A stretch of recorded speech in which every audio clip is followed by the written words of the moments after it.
ভাগ্নে কাসেম মামা এমনি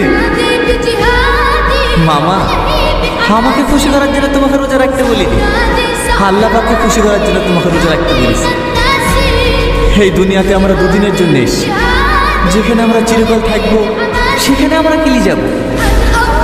জীবনের সবচাইতে বড় সত্যি কি জানো মামা? মৃত্যু। আর এই মৃত্যুকেই দুনিয়ার মোহমায়ের পড়ে আমরা ভুলে যাই। তোমাদেরকে জোর করে না খেয়ে আমি অনাথা রাখতে পারবো, কিন্তু রোজা করাতে পারবো না। রোজা হয় নিয়াত। তোমাদের যদি মন থেকে রোজা করার ইচ্ছাই না থাকে, তাহলে আমি শত চেষ্টা করলেও তোমাদেরকে রোজা করাতে পারবো না। তবে আজকে যেহেতু রোজাটা রেখেছ, অন্তত আজকে রোজাটা ভেঙো না।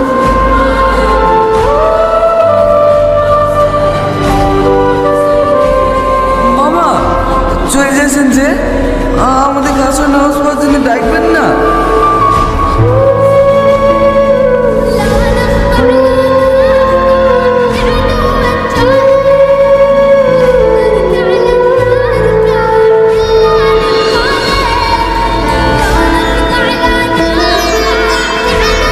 আসসালামু আলাইকুম।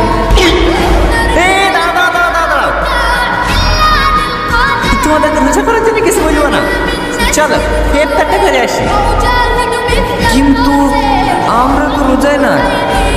তো কি হয়েছে? এরকম করে নিয়ম আছে নাকি রোজা না রাখলে ইফতারে বসতে পাবো না? না মামা, আমরা যাবো না, আপনি যান। আরে আমি একটা দিচ্ছি আজকে, চলো তো। কিন্তু মামা, আরে কি কি দিকে দেখছো, চলো তো।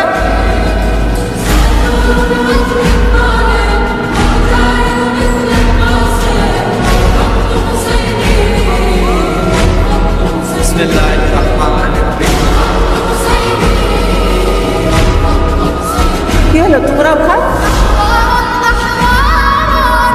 কি ব্যাপার, নাচছো কেন? এমনি আমি জীবনে অনেক ভুল করেছি। আপনাদের সাথে ইফতারে না বসলে বুঝতেই পারতাম না ইফতারের গুরুত্ব কতটা। আমি কথা দিচ্ছি বাবা, আজকের পর থেকে আমি প্রত্যেকটা রোজা করবো। আলহামদুলিল্লাহ, সবাই ভালো ইনশাল্লাহ।